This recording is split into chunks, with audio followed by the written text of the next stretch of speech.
सुप्रभात बच्चों, कैसे हैं आप सब। हम सब आशा करते हैं आप सब अपने घरों में पूर्णतः स्वस्थ तथा सुरक्षित होंगे तथा साथ ही साथ अपनी पढ़ाई को भी सुचारू रूप से जारी रखे हुए होंगे। आज का हमारा पाठ है पाठ 3 शब्द विचार। शब्दों का वर्गीकरण हम देखेंगे। स्वागत है आपका आज की कक्षा में। मैं आपकी हिंदी अध्यापिका हेमलता बत्रा। बच्चों, हम अपनी हर कक्षा का प्रारंभ मंत्र से करेंगे। सबसे पहले हम एक मंत्र का उच्चारण करेंगे। हर कक्षा में हम एक नया मंत्र सीखेंगे। आज की कक्षा की शुरुआत हम गायत्री मंत्र से करेंगे। बहुत सारे बच्चों को कंठस्थ होगा और जिन्हें नहीं है वो कंठस्थ करने का प्रयास करेंगे और कंठस्थ करेंगे। मंत्रों का हमारे जीवन में विशेष प्रभाव होता है। मंत्र हमारे जीवन में सकारात्मक ऊर्जा को लेकर आते हैं, इसलिए इनका उच्चारण अनिवार्य होता है और विद्यार्थी जीवन में यह अति लाभप्रद भी होते हैं। तो आज का मंत्र प्रारंभ करते हैं। गायत्री मंत्र। हाथ जोड़िए, आंखें बंद, लंबा गहरा श्वास। ओम भूर्भुवः स्वः तत्सवितुर्वरेण्यं भर्गो देवस्य धीमहि धियो यो नः प्रचोदयात्। तो बच्चों, आज के पाठ की तरफ चलते हैं। आज का पाठ है शब्द विचार। लाइव क्लास में आपको मैंने शब्दों के वर्गीकरण के बारे में बता दिया था कि शब्दों का वर्गीकरण 4 भागों में किया गया है। स्रोत या उत्पत्ति के आधार पर, दूसरा प्रयोग के आधार पर, तीसरा रचना के आधार पर और चौथा अर्थ के आधार पर। इन चारों को हम बारी बारी से पढ़ेंगे। सबसे पहले हम आज करेंगे स्रोत के आधार पर शब्दों का वर्गीकरण। स्रोत के आधार पर शब्दों को 5 भागों में बांटा गया है। जैसा मैंने आपको आज लाइव क्लास में बताया था, निर्देश दिए थे कि आप एक इस प्रकार से फ्लो चार्ट बना लेंगे। जैसे आपने यहाँ लिखा स्रोत के आधार पर, उसके नीचे उसके 5 भाग लिख दीजिए। प्रयोग के आधार पर, फिर उसके नीचे उसके भाग लिख दीजिए। रचना के आधार पर, फिर उसके नीचे उसके भाग लिख दीजिए, ताकि जब आप पुनरावृत्ति करेंगे तो आपको आसानी रहेगी और आपको बहुत जल्दी से याद आ जाएगा। स्रोत के आधार पर शब्दों के वर्गीकरण में सबसे पहले हम आते हैं तत्सम शब्द। एक बार पुनरावृत्ति करा देती हूँ। वैसे आप लाइव क्लास में पहले आप कर चुके हैं। तत् का अर्थ होता है उसके और सम का अर्थ होता है समान, यानी कि उसके समान। किसके समान? संस्कृत भाषा के समान। हिंदी भाषा की उत्पत्ति संस्कृत भाषा से हुई है, तो वह शब्द जो संस्कृत भाषा के समान है या संस्कृत भाषा के ही शब्द हैं और हिंदी में शामिल कर लिए गए हैं, हिंदी में एज इट इज प्रयोग होते हैं, उन्हें हम तत्सम शब्द कहते हैं। व्याकरणिक भाषा में यह वह शब्द है जो संस्कृत भाषा से बिना किसी बदलाव, ध्यान रखेंगे, बिना किसी बदलाव के लिए गए हैं। जैसे, यानी कि इसमें कोई बदलाव नहीं किया गया, कोई छेड़छाड़ नहीं की गई। जैसे कर्ण, कर्म, अग्नि, दंत, ग्रह आदि। आपके पाठ्य पुस्तक में जो मैंने सूची आपको बताई थी उसे आप एक बार पूरा पढ़ लीजिएगा, जिसमें तत्सम और तद्भव शब्दों की पूरी सूची दी गई है और भिन्न भिन्न शब्दों के द्वारा आपको तत्सम और तद्भव का अंतर बताया गया है। दूसरा है स्रोत के आधार पर दूसरा भाग है तद्भव शब्द। तद का अर्थ होता है उसके और भव का अर्थ होता है उत्पन्न, उससे उत्पन्न। उससे उत्पन्न, किससे उत्पन्न? संस्कृत भाषा से उत्पन्न। अर्थात यह वह शब्द हैं जो संस्कृत भाषा से उत्पन्न हुए हैं, यानी कि इसमें थोड़ा सा बदलाव करके इसे हिंदी भाषा में समाहित कर लिया गया है। व्याकरणिक भाषा में देखिए, संस्कृत भाषा के वे शब्द जिनका हिंदी में कुछ परिवर्तन के साथ प्रयोग होता है तद्भव शब्द कहलाते हैं। जैसे कृषक से किसान, कृषक जो है वो तत्सम शब्द है, किसान जो है वो तद्भव शब्द है। अग्नि से आग, अग्नि तत्सम शब्द है, संस्कृत भाषा का शब्द है। आग, अग्नि से आग परिवर्तन हुआ और ये तत्सम शब्द बन गया। अब हम समझेंगे देशज शब्द। देशज का अर्थ क्या होता है? देसी शब्द। देसी यानी अपना, अपने देश का। वह शब्द जो अपने देश की भाषाओं, बोलियों या बोलचाल, आम बोलचाल की भाषा से हिंदी भाषा में शामिल हो गए हैं। व्याकरणिक दृष्टि से नहीं, अपने देश की भाषाओं, बोलियों, आम बोलचाल की भाषा से हिंदी भाषा में शामिल हुए हैं। उन्हें हम देशज शब्द कहते हैं। जैसे खटिया, लोटा, खिचड़ी, ये सारे क्या हैं? हमारे देशज शब्द हैं। अभी इनको हम अपनी पाठ्य पुस्तक से भी समझेंगे। एक बार सब बच्चे अपनी पाठ्य पुस्तक में देखिए, शब्दों का वर्गीकरण। हमने स्रोत के आधार पर शब्दों का वर्गीकरण किया। हिंदी एक समृद्ध भाषा है, इसका शब्दकोश विशाल है जिसमें अनेक प्रकार के शब्द हैं। हिंदी शब्दकोश की समृद्धि का कारण है इस भाषा का लचीलापन, यानी कि बहुत सारे जो भिन्न भाषाओं के शब्द हिंदी भाषा में समाहित कर लिए गए हैं, वो हिंदी भाषा का लचीलापन है। हिंदी की विशेषता है कि इसने कई भाषाओं के शब्दों को बड़ी ही सरलता से अपना लिया है। चूंकि हिंदी की जननी संस्कृत भाषा है, अतः इसमें संस्कृत के शब्दों का बाहुल्य, यानी कि बहुत सारे संस्कृत के शब्द तो हैं ही। इसके अलावा अरबी, फारसी, यूरोपियन भाषा के शब्द भी इसमें सम्मिलित हो गए हैं। हिंदी भाषा में स्रोत या उत्पत्ति के आधार पर शब्दों को 5 भागों में बांटा, जैसा कि आपने पढ़ा, तत्सम, तद्भव, देशज, विदेशी और संकर शब्द। तत्सम शब्दों को आपने समझा। संस्कृत सभी भारतीय भाषाओं की जननी है। हिंदी में प्रयोग होने वाले अधिकांश शब्दों का मूल संस्कृत ही है। हिंदी भाषा के अधिकांश शब्द संस्कृत भाषा से ही आए हैं। वे शब्द जो संस्कृत भाषा से हिंदी भाषा में बिना किसी बदलाव के ले लिए गए हैं, तत्सम शब्द कहलाते हैं। यही आपने पढ़ा, जैसे अग्नि, पुत्र, क्रोध, कार्य, मृत्यु, धैर्य, क्षेत्र, पक्षी इत्यादि। पाठ्य पुस्तक को भी आप अपने सामने रखेंगे और साथ साथ पढ़ेंगे, ताकि जो आपने समझा उसको आप साथ में रिलेट कर पाएं। तद्भव शब्द, संस्कृत भाषा के वे शब्द जिनका हिंदी में कुछ परिवर्तन के साथ प्रयोग होता है, यही हमने पढ़ा, तद्भव शब्द कहलाते हैं। जैसे कृषक से किसान, दुग्ध से दूध, चंद्र से चांद, जिह्वा से जीव इत्यादि। हिंदी में तत्सम और तद्भव शब्दों की संख्या सबसे अधिक है। आइए इन शब्दों को पढ़कर अपना शब्द भंडार बढ़ाएं। अंधकार, अंधेरा, अम्बा, अम्मा, अक्षी, आँख, अग्र, आगे, अग्नि, आग, इक्षु, ईख, अक्षु, आंसू, अष्ट, 8, आश्चर्य, अचरज, आश्रय, सहारा, उज्ज्वल, उजाला, ऊष्ट, ऊंट, कपाट, किवाड़, कर्ण, कान, कर्म, काम, कार्य, काज, स्वप्न, सपना। बाकी के शब्दों का उच्चारण आप स्वयं करेंगे और इन सब में से कोई भी 10 शब्द आप छांटकर अपनी उत्तर पुस्तिका में लिखेंगे। तत्सम तद्भव शब्दों की परिभाषा के अलावा आप इसमें से 10 शब्द छांटकर लिखेंगे। अब आते हैं हम देशज शब्दों पे। यह वे शब्द जो अपने देश की भाषाओं, बोलियों या बोलचाल की भाषा से हिंदी भाषा में सम्मिलित हुए हैं, उन्हें देशज शब्द कहा जाता है। जैसे खटिया, लोटा, पगड़ी, डिबिया, झोला, खिचड़ी आदि। देशज शब्द क्षेत्रीय भाषाओं से आए हैं। आइए देशज शब्दों की सूची देखें। जैसे गाड़ी, डिब्बा, पैसा, झुग्गी, लड़का, सब शब्द आपने सुने हैं अपने आसपास और अपने आम बोलचाल की भाषा में। गड़बड़, ठेठ, रोड़ा, खटपट, लोहा, खाट, जूता, फुनगी, भों-भों, चहचहाना, खिड़की, भिंडी, खिचड़ी, चिड़िया, झाड़ू, चस्का, पगड़ी, पेट, पेटी, रोटी, ये सारे हमारे क्या हैं? देशज शब्द। अब हम आते हैं विदेशी शब्दों पे। विदेशी यानी कि नाम से ही हमें पता चल रहा है जो विदेशी है, यानी कि बाहर से आए हैं। हम विदेशी किन्हें बोलते हैं? जो बाहर से आए हैं।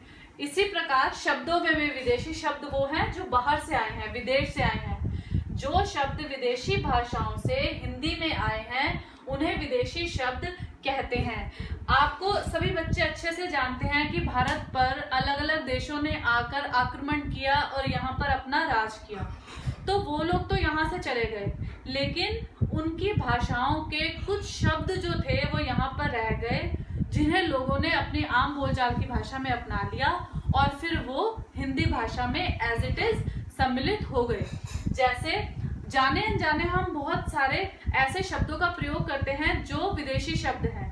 जैसे हम अपने घर में, उदाहरण के तौर पर, हम अपने घर में चाय शब्द का प्रयोग करते हैं, लीची शब्द का प्रयोग करते हैं। हम में से किसी को चीनी भाषा नहीं आती, लेकिन चाय और लीची चीनी शब्द हैं। उसी प्रकार हम बहुत सारे अंग्रेजी शब्दों का प्रयोग भी करते हैं बिना भाषा को जाने। जैसे ड्राइवर, स्कूल, ये क्या है? अंग्रेजी के शब्द हैं। जहर उर्दू का शब्द है, चाय चीनी शब्द है, तौलिया आदि। अब बहुत सारे विदेशी शब्द आप अपनी पाठ्य पुस्तक में देखेंगे। अब विदेशी शब्द, जो शब्द विदेशी भाषाओं से हिंदी में आए हैं उन्हें विदेशी या विदेशज शब्द कहते हैं। जैसे ड्राइवर, स्कूल, जहर, शतरंज, चाय, तौलिया, साबुन, अनार आदि। हिंदी का समय समय पर विदेशी भाषाओं से संपर्क रहा है, जिसके कारण उन भाषाओं के अनेक शब्द हिंदी में आ गए हैं। हिंदी में अरबी, फारसी, तुर्की तथा अंग्रेजी भाषाओं के कई शब्द आए हैं। आइए इन शब्दों को देखें। तो आप यहाँ से पढ़ सकते हैं कि अरबी भाषा के कौन कौन से शब्द हैं, जैसे अदालत, अमीर, इज्जत इत्यादि। फारसी भाषा के आबरू, आमदनी, अचार, अफसोस इत्यादि। अंग्रेजी भाषा के इंजन, इंजीनियर, अफसर, ऑफिस, कंप्यूटर इत्यादि। पुर्तगाली भाषा के कमरा, गमला, गोदाम, अलमारी इत्यादि। तुर्की भाषा के कुर्ता, कुली, कैंची, चिक, उर्दू इत्यादि। तो ये सारे हमारे क्या हैं? विदेशी शब्द। अब आ जाइए संकर शब्दों पे कि संकर का अर्थ क्या होता है। संकर का अर्थ होता है संकरा, बीच का रास्ता। आप जब देखेंगे कोई भी दो जगह हैं, उनके बीच से जो रास्ता निकलता है, संकरा रास्ता, दोनों के बीच का रास्ता जो जोड़ता है उन दोनों को, उसको हम संकर बोलते हैं। शब्द के अंदर से अर्थ निकालना मैं आपको बता रही हूँ। संकर शब्द, इन्हें मिश्रित शब्द भी कहते हैं, यानी कि दो रास्तों को जो जोड़ देता है संकरा रास्ता, वो शब्द जो दो शब्दों को जोड़ देता है, इन्हें मिश्रित शब्द भी कहा जाता है। दो विभिन्न स्रोतों के मिश्रण से बने शब्दों को संकर शब्द कहते हैं। आम बोलचाल की भाषा में अगर मैं आपको बताऊं तो देशी और विदेशी शब्दों का जो जोड़ है वो संकर शब्द कहलाता है। जैसे देसी शब्द हमारा है लाठी, हिंदी शब्द, और चार्ज है हमारा अंग्रेजी शब्द, तो शब्द क्या बना? लाठी चार्ज। तो जो लाठी चार्ज है वो क्या है? संकर शब्द है। ठीक है, तो आप याद रखने के लिए इस प्रकार भी याद रख सकते हैं कि देशी विदेशी शब्दों का जोड़ जो है वो संकर शब्द कहलाता है। और इसकी जो व्याकरणिक परिभाषा है वो ये है कि दो विभिन्न स्रोतों के मिश्रण से बने शब्दों को संकर शब्द कहते हैं। जैसे रेलगाड़ी, रेल जो है हिंदी का शब्द है और गाड़ी जो है अंग्रेजी का शब्द है। तो ये क्या हुआ? रेलगाड़ी। लाठी चार्ज, लाठी हिंदी का शब्द है और चार्ज अंग्रेजी का शब्द है, दोनों को मिला के क्या बना? लाठी चार्ज। तो जो ये लाठी चार्ज है ये हमारा संकर शब्द है, इसे हम संकर शब्द बोलेंगे। अब अपनी पाठ्य पुस्तक में देखिए, इन्हें मिश्रित शब्द भी कहा जाता है। दो विभिन्न स्रोतों के मिश्रण से बने शब्दों को संकर शब्द कहते हैं। जैसे खून, पसीना। खून फारसी शब्द है और पसीना हिंदी शब्द है, दोनों के मेल से बना खून पसीना। छायादार, छाया हिंदी शब्द है, जमादार, दार फारसी शब्द है, दोनों को जोड़कर बना छायादार। जेल खाना, जेल अंग्रेजी शब्द है और खाना फारसी शब्द है, तो अंग्रेजी और फारसी शब्दों के मेल से हमने जेल खाना शब्द बनाया जो कि संकर शब्द है। बिग बाजार, सबने सुना होगा, सब जाते भी होंगे। बिग अंग्रेजी का शब्द है और बाजार फारसी का शब्द है, इन दोनों शब्दों से क्या बना? बिग बाजार। बाकी के शब्द आप स्वयं पढ़ेंगे और अपने नोटबुक में, अपनी उत्तर पुस्तिका में लिखेंगे। अब हम पढ़ेंगे प्रयोग के आधार पर प्रयोग के आधार पर शब्दों का वर्गीकरण। ये हमारा था स्रोत के आधार पर। तो स्रोत के आधार पर सबसे पहले देखिए शब्दों का वर्गीकरण 4 भागों में हुआ। स्रोत के आधार पर, प्रयोग के आधार पर, रचना के आधार पर और अर्थ के आधार पर। स्रोत के आधार पर हमने पढ़ा शब्दों को 5 भागों में बांटा गया, तत्सम, तद्भव, देशी विदेशी और संकर शब्द। अब हम पढ़ेंगे प्रयोग के आधार पर।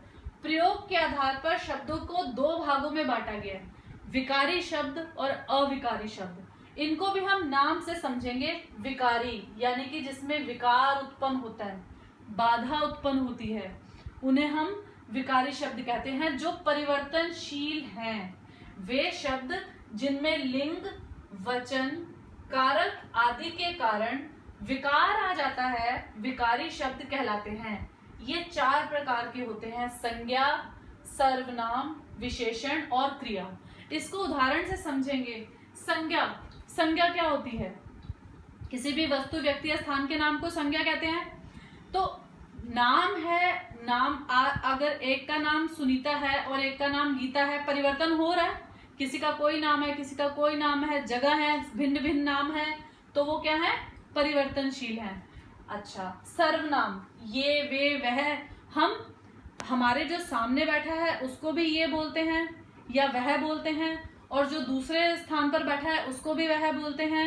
हम परिवर्तन, जैसे स्थान परिवर्तन होगा, व्यक्ति परिवर्तित होगा, हमारे जो है सर्वनाम, उसको लेके सर्वनाम भी परिवर्तित होते रहेंगे।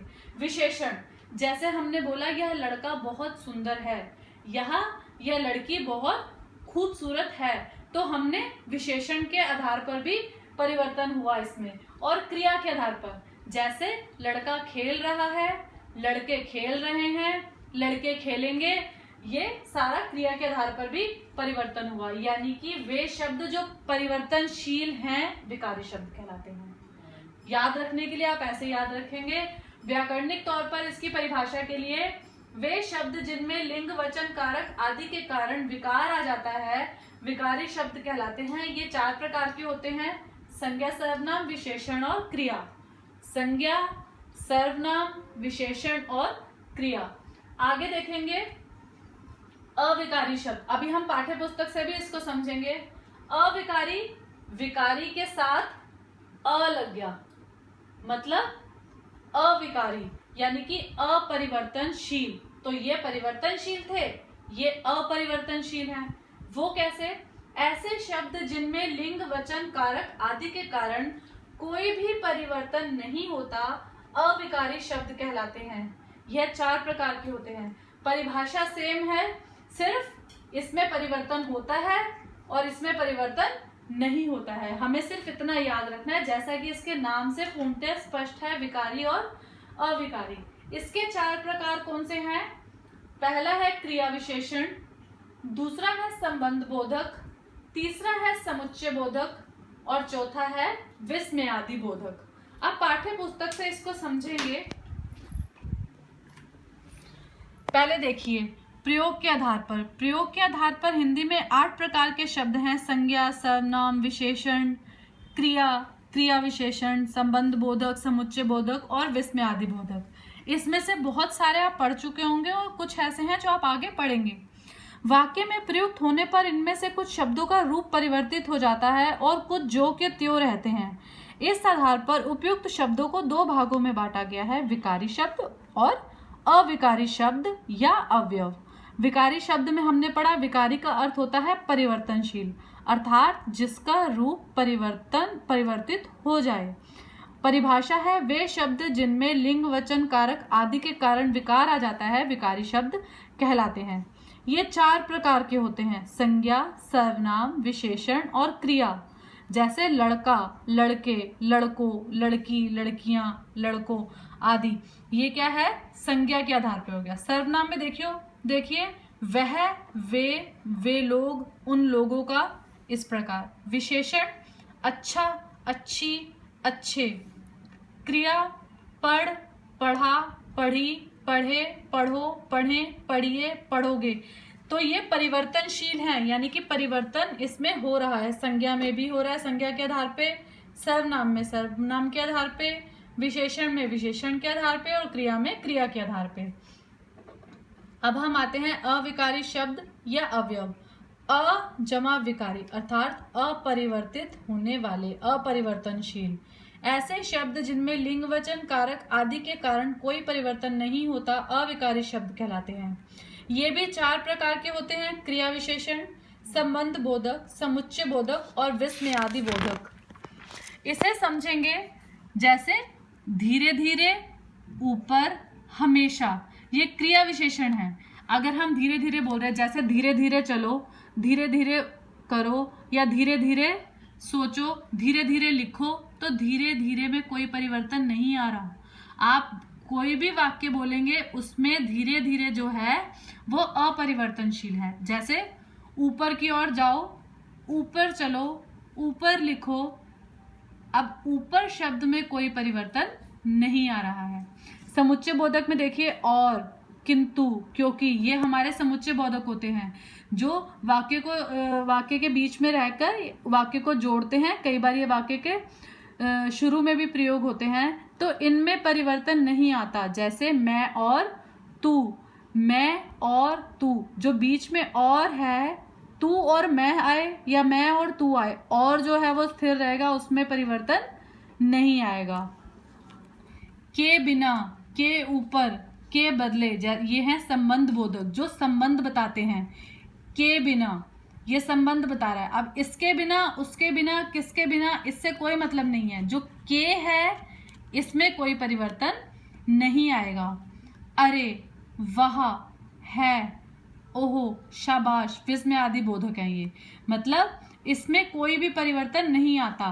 वह कितना अच्छा, कितना सुंदर नृत्य है, वह कितना सुंदर नाटक है। तो वह जो है, जब भी हम किसी का अप्रिशिएट करेंगे, किसी को हम उसके काम के लिए उसकी सराहना करेंगे, तो हम वह शब्द का प्रयोग करेंगे जिसमें कोई परिवर्तन नहीं आएगा। अब चाहे वो नाटक है, चाहे वो नृत्य है, चाहे वो कुछ पुस्तक है, वस्तु है, या कुछ भी है, इनमें परिवर्तन नहीं आएगा, अर्थात यह अपरिवर्तनशील है।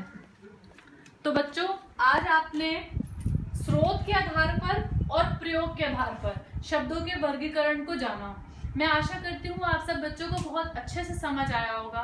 फिर भी अगर आप कुछ पूछना चाहें या आपको कोई कुछ बात ना समझ आई हो, आप डाउट क्लास में हमसे पूछ सकते हैं। आपकी सारी समस्या का समाधान किया जाएगा। लेकिन आप मेरा यही निर्देश है आपको कि उत्तर पुस्तिका का कार्य अपना पूरा रखिए। जितना आपको पढ़ाया गया है और जितना आपको बताया गया है, उतना आप अपना उत्तर पुस्तिका में काम जो है वो पूर्ण रखिए। धन्यवाद। अब हम मिलेंगे अपने अगले वीडियो में अगले विषय के साथ। धन्यवाद।